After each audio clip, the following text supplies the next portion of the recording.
భగవంతుడగు శివుని కృపచేత యజ్ఞదత్త కుమారునకు కుబేర పదవి లభించుట, పరమశివునితో ఆయనకు స్నేహము కలుగుట సూతుడు పలికెను. మునీంద్రులారా, బ్రహ్మవచనములను విని నారదుడు వినయముతో ఆయనకు నమస్కరించెను. మరియు ఇట్లడిగెను, స్వామి, భక్తవత్సలుడు భగవంతుడగు శంకరుడు కైలాస పర్వతమునకు ఎప్పుడు వెళ్ళెను? మహాత్ముడగు కుబేరునితో మైత్రి ఎప్పుడు జరిగెను? పరిపూర్ణ మంగళ విగ్రహుడగు మహాదేవుడచట ఏమి చేశాను? ఇదంతయు నాకు వివరముగా తెలుపుము, వినుటకు నా మనస్సు కుతూహలముగా చెందుచున్నది. బ్రహ్మనుడివెను, నారద, చంద్రమౌళీశ్వరుడగు శంకరుని చరిత్రను వర్ణించెదను వినుము. ఆ స్వామి కైలాస పర్వతమునకు ఎట్లు వెళ్ళెను, కుబేరునితో మైత్రి ఎట్లు జరిగెను, ఇదంతయు తెలిపెదను. కాంపిల్య నగరమునందు యజ్ఞదత్తుడని బ్రాహ్మణుడు ఉండేవాడు. ఆయన మిగుల సదాచార సంపన్నుడు. అతనికి గుణనిధి అను పుత్రుడుండెను. పెద్దవాడైన గుణనిధి గొప్ప దురాచార పరుడు, జోదరగా మారెను. అట్టి తన కుమారుని సహింపలేక యజ్ఞదత్తుడు అతనిని పరిదదించెను. గుణనిధి ఇంటి నుండి వెడిలిపోయెను. అనేక దినముల వరకు ఆకలితో దిక్కుతోచక తిరుగుచుండెను. ఒకరోజు అతడు నైవేద్యమును దొంగిలించు తలంపుతో శివమందిరమునకు వెళ్ళెను. అతడు తన వస్త్రమును నిప్పుతో రగిల్చి వెలుగును కలుగ చేసెను. ఇట్లు శివభగవానునకు దీపమును వెలిగించినట్లయ్యెను. అప్పుడు అతడు దొంగతనము చేయుచుండగా పట్టుబడెను. అతనికి ప్రాణదండన విధించెను. తాను చేసిన చెడు పనుల కారణమున యమదూతల చేత బంధింపబడెను. ఇంతలో శివభగవానిని పార్షదులు వచ్చి చేరిరి. వారు ఇతనిని బంధముల నుండి విడిపించెరి. శివఘన సాంగిత్యము చేత అతని హృదయము పరిశుద్ధమయ్యెను. కనుక అతడు వారి వెంట శివలోకమునకు వెళ్ళెను. అచట దివ్యభోగములను అనుభవించి ఉమామహేశ్వరిని సేవించి కొంతకాలము గడిచిన తరువాత అతడు కళింగరాజగు అరిందమునకు పుత్రుడయ్యెను. అక్కడ అతడు దముడునను నామముతో పరిగణింపబడెను. భగవంతుడగు శివుని సేవలో సదా నిమగ్నునై ఉండెను. ఇతర బాలులతో కలిసి శివుని భజనలు చేయుచుండెను. క్రమముగా యువకుడయ్యెను. తండ్రి మరణించిన తదుపరి రాజసింహాసనము నధిష్ఠించెను. రాజగు దముడు మిక్కిలి ఆనందముతో శివధర్మమును దేశదేశముల మూలమూలలా ప్రచారము చేయసాగాను. మహారాజును అణచివేయుట ఇతరులకెవ్వరికని సాధ్యము కాకుండెను. బ్రాహ్మణోత్తమ, శివలింగములన్నిటి యందు దీపములను వెలిగించుట తప్ప ఇతర ధర్మమునేమియు అతడెరుగడు. శివమందిరములన్నిటి యందు తప్పక దీపారాధన జరగవలెనని తన రాజ్యమునందలి గ్రామాధ్యక్షులను పిలిపించి ఆజ్ఞాపించెను. దీనిని గురించి వేరుగా ఆలోచించకూడదని కూడా తెలిపెను. జీవన పర్యంతము ఈ ధర్మమును పాటించుట వలన దమమహారాజు ప్రశంసనీయమైన ధన సంపదలను ప్రోగు చేసుకొనెను. తరువాత ఆ మహారాజు కాలధర్మమును పొందెను. దీపదానము యొక్క వాసన సంస్కారము ఆయన అనేక శివాలయములందు అసంఖ్యాకములైన దీపమును వెలిగింపచేశాను. తత్ఫలితముగా జన్మాంతరమున అతడు రత్నమయ దీపకాంతులకు ఆశ్రయమైన అలకా నగరమునకు అధిపతి అయ్యెను. ఇట్లు భగవంతుడగు శివునికి చేయు ఏ కొద్ది పూజ గాని ఆరాధన గాని సమయానుకూలముగా గొప్ప ఫలము నొసగును. కావున ఉత్తమ సుఖములను గోరు పురుషులు దీని నెరింగి శివుని తప్పక భజింపవలెను. దీక్షితుని పుత్రుడగు ఆ వ్యక్తి ఎల్లవేళలా అన్ని విధములైన అధర్మములయందే మునిగి తేలుచుండెను. దైవయోగమున శివాలయమునందు ధనమును దొంగిలించుటకు వెళ్ళెను. అతడు స్వార్థపరుడై తన వస్త్రమును దీపపు ఒత్తిగా చేసి వెలిగించెను.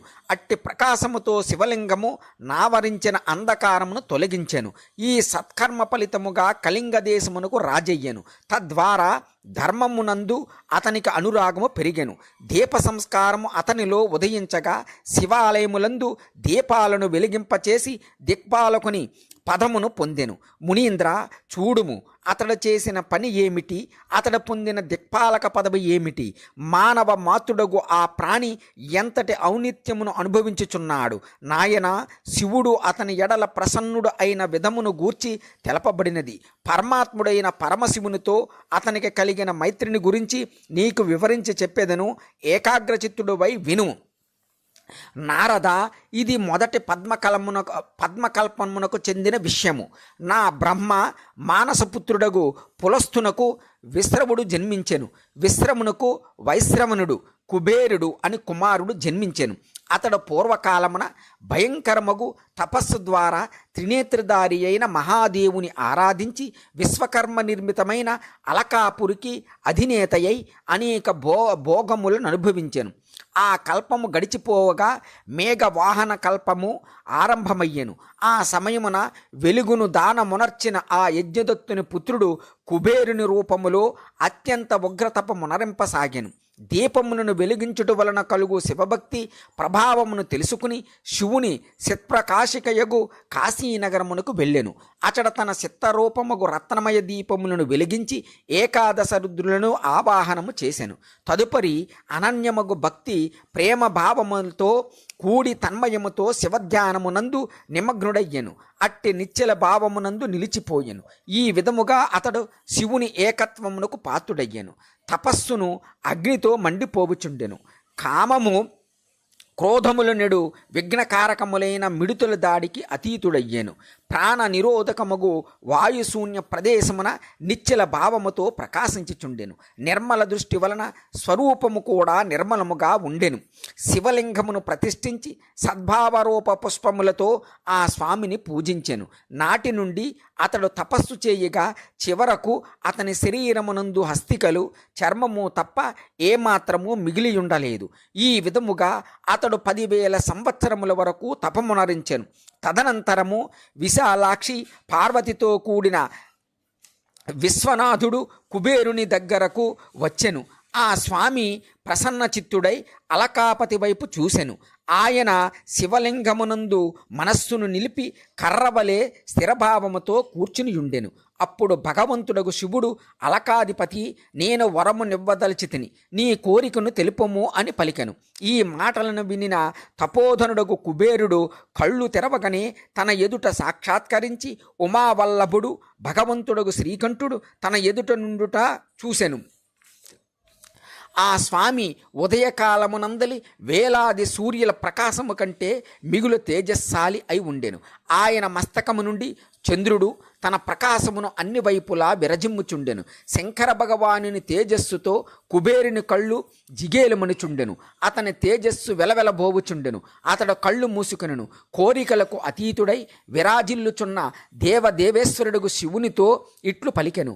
ప్రభువు, మీ చరణారవిందములను దర్శించుటకు నా నేత్రముల దృష్టికి శక్తిని ప్రసాదింపుడు. మీ ప్రత్యక్ష దర్శనము కలుగుటయే నాకు అన్నిటికంటే గొప్ప వరము.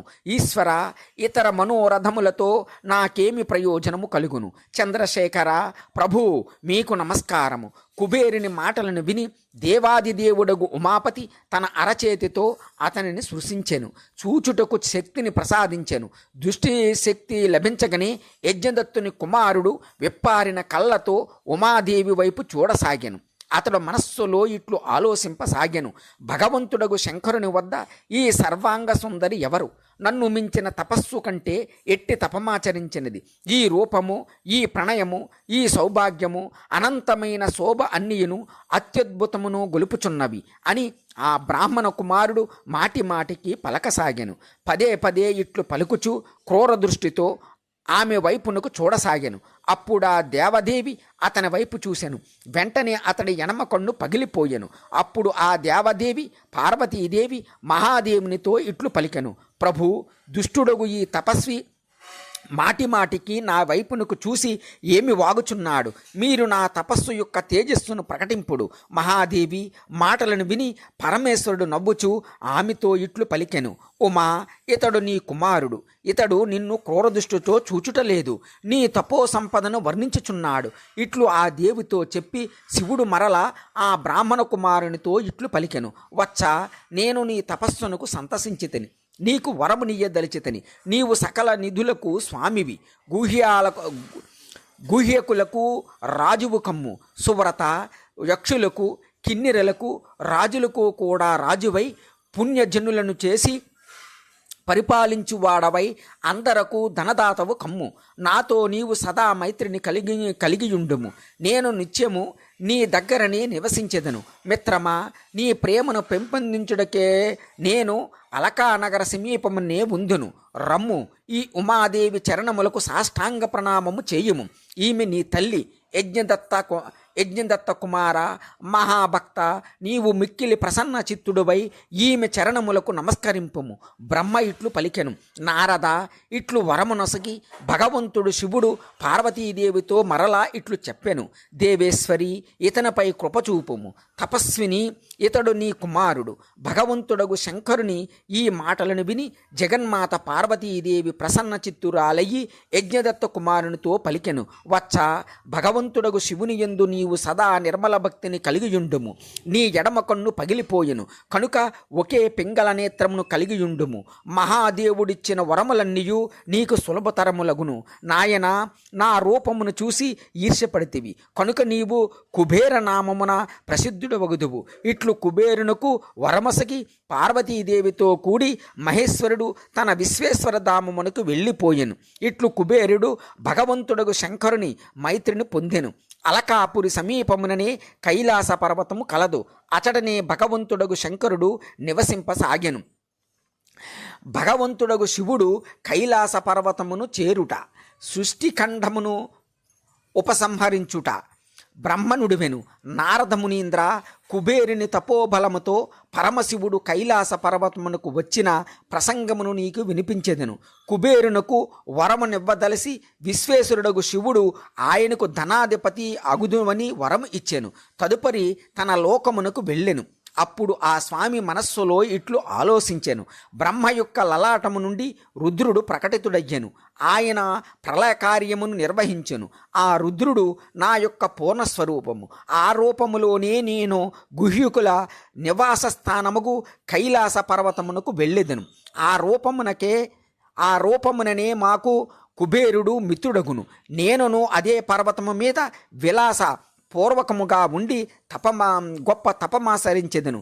శివుని ఈ కోరికను తలంచి రుద్రదేవుడు కైలాస పర్వతమునకు వెళ్ళుటకు ఉత్సాహముతో డమరుకను మోగించెను. ఉత్సాహమును పెంపొందించు ఆ డమరుకనాదము 3 లోకములలో వ్యాపించెను. విచిత్రము గంభీరమైన ఆ శబ్దము ఆహ్వాన రూపముతో కూడియుండెను. అనగా వినువారిని తన దగ్గరకు రమ్మని ప్రేరేపించుచుండెను. ఆ ధ్వనిని విని నేనును శ్రీ విష్ణువు మొదలైన సకల దేవతలు, ఋషులు, మూర్తిమంతములైన ఆగమ నిగములు, సిద్ధులు అచడకు చేరితిమి. దేవతలు, అసురులు మొదలైన వారందరూ గొప్ప ఉత్సాహముతో అచడకు వచ్చిరి. భగవంతుడగు శివుని సకల పార్షదులు సకల లోకముల చేత నమస్కరింపబడు గొప్ప భాగ్యశాలురైన గణపతులు అన్ని చోట్ల నుండి అచడికి వచ్చి చేరిరి. ఇట్లు పలికి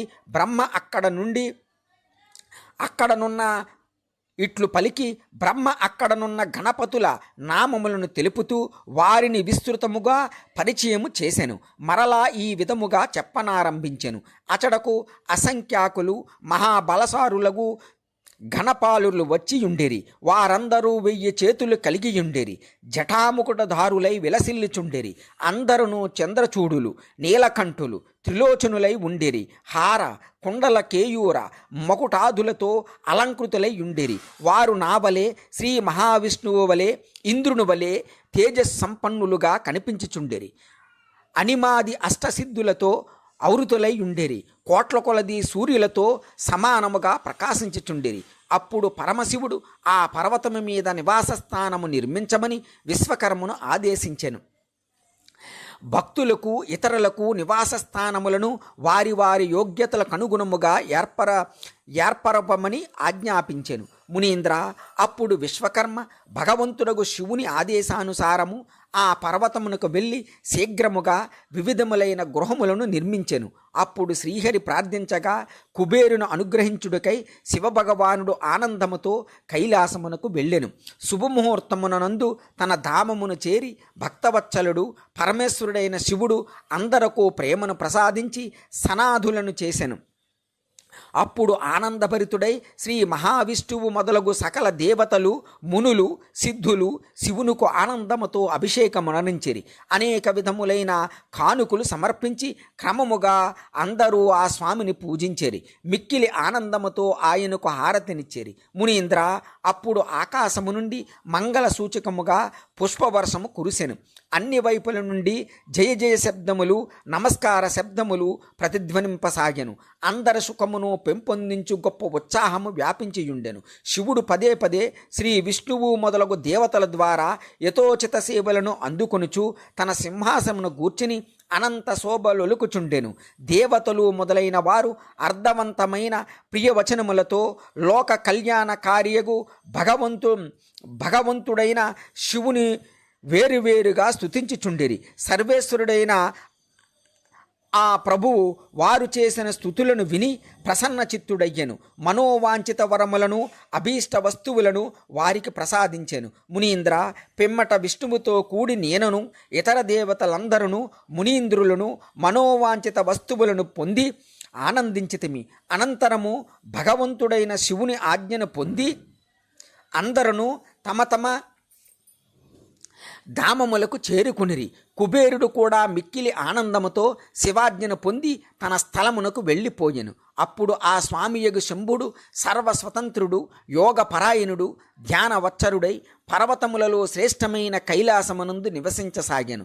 ధర్మపత్ని లేకుండా కొంతకాలము గడిపెను. తదుపరి పరమేశ్వరుడైన శివుడు దక్షకన్యయగు సతీదేవిని ధర్మపత్నిగా పొందెను. దేవర్షి పిమ్మట మహేశ్వరుడు దక్షకుమారియగు సతీదేవితో విహరింపసాగాను. లోకాచార పరాయణుడై సుఖములను అనుభవించుచుండెను. మునీంద్ర, ఈ విధముగా రుద్రావతారమును వర్ణించి నీకు వివరించి తిని.